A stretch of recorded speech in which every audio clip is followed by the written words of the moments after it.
السلام عليكم ورحمة الله وبركاته. أهلا وسهلا بيكم. وصفة النهاردة وصفة مهمة جدا. كل بيت فيه على الأقل واحد أو أكتر يا إما عنده جيوب أنفية يا إما بيشخر. تعالوا نحضر وصفة إن شاء الله هتعالج الجيوب الأنفية، هتعالج الشخير، وهتدينا نتيجة هايلة جدا. مع المداومة عليها أسبوعين إن شاء الله هنلاحظ نتيجة جميلة جدا. الوصفة اللي معايا ب3 زيوت. أهم حاجة الزيوت اللي استخدمها تكون زيوت اصليه، ما ينفعش اجيب زيوت مش اصليه واستنى نتيجه كويسه. في بنات كتير في الكومنتات بتسالني ايمان ايه افضل نوع زيت، ايه نوع الزيت الكويس. انا هقول لكم على افضل نوع زيت، وهو مش دعايه والله ولا حاجه، بس علشان انتوا بتسالوا وهو سعره غالي شويه، واكيد طبعا عشان ناخد حاجه كويسه لازم هيكون سعرها غالي شويه. انا عن نفسي في رايي ان امتنان تعتبر دلوقتي افضل زيت من الزيوت الموجوده في مصر. هي سعرها غالي شويه بس عشان فعلا زيوت حقيقيه نظيفه هتجيب معانا نتيجه كويسه. ايه الصوت ده؟ بابا بيشخر يا ماما. بابا بيشخر؟ بابا بيشخر وانا بعمل وصفه للشخير؟ يلا نلحقه بالوصفه. تعالوا يلا نشوف هنستخدم الزيت اللي معانا دي ازاي علشان نعالج شخير الاستاذ اللي عمال يشخر جوه ده، وعلشان كمان نعالج الجيوب الانفيه. يلا بينا.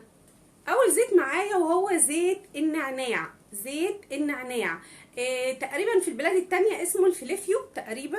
هو زيت النعناع. اللي مش عارف اسم من الاسماء اللي هقولها يكتب في بحث جوجل مثلا زيت النعناع واسمائه الاخرى هيظهر له ان شاء الله. ده زيت النعناع وسعره بسيط طبعا، وفي نفس الوقت هو من الزيوت العطريه اللي ريحتها كويسه جدا. خلي بالنا هنعمل الوصفه على مرحلتين. اول مرحله وهي استنشاق علشان يفتح مجرى التنفس، لان دايما اللي عنده جيوب انفيه او اللي عنده بيعاني من الشخير بيكون بسبب ان مجرى التنفس عنده مقفول. فاول حاجه معايا عشان نفتح مجرى التنفس هنجيب زيت النعناع وهناخد منه دي ميه سخنه سخنه جدا، يعني يا دوب غليت ونزلتها تمام، وهبتدي احط عليها يعني ربع معلقه صغيره او كام نقطه، وهبتدي ان انا اقلبهم كويس مع بعض كده واستنشقها بالمنظر ده. اقفل جنبي كده واخد نفس بالشكل ده كده تمام. هنبص نلاقي يعني احنا هنحس بحرقان. الحرقان ده هنحسه ان هو كده ماشي كده وبيسلك تمام. فاحنا هنعمل كده، هنكرر الموضوع على كل فتحه يعني مرتين 3. هنحس الدنيا سلكت معانا، وهنحس ان احنا في بلغم نازل سوري جوه كده وبنبلعه، فكده بنتاكد ان الانف سلكت. انا ممكن اعمل الطريقه دي مرتين 2 في اليوم، مره الصبح ومره قبل النوم مباشره، لان قبل النوم دي بتكون اكتر فتره احنا عايزين فيها مجرى التنفس مفتوح علشان انام نوم هادي، علشان ما يبقاش فيه صوت شخير وما يبقاش فيه صوت مزعج. فدي اول وصفه. طيب اللي مش عايز يحضرها على ميه مغليه وميه سخنه هيعمل ايه؟ ممكن زيت النعناع لوحده كده ويبتدي ياخد وعلى الانف كده من الجنب. خلي بالنا هو بيحرق، يعني هو بيطلع عشان هو ريحته نفاذه بيطلع على العين بيحرق. فنخلي يعني لو ده حصل لنا ما نقولش ان في مشكله، لا هو لو عمل كده يبقى هو زيت اصلي وزيت صح. بنيجي على المكان اللي في الجنب هنا ده كده وبنبتدي ندهن عليه كده دهنه كده، وزيه في الجنب التاني ببتدي بقى اشمه. فافضل بقى اشمه فتره طويله. حسينا بحرقان، حسينا ان عينينا بتدمع شويه، ده شيء طبيعي، ده شيء ما يخضش، ده شيء ما يقلقش.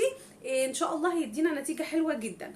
بعد كده هعمل معايا زي قطره هحطها جوه الانف علشان تعمل تسليك للجيوب الانفيه وتعالج معايا الالتهاب اللي جوه الجيوب الانفيه. التركيبه اللي معايا دي عباره عن نوعين من الزيوت، وزي ما بقول لكم برده لازم تكون زيوت اصليه.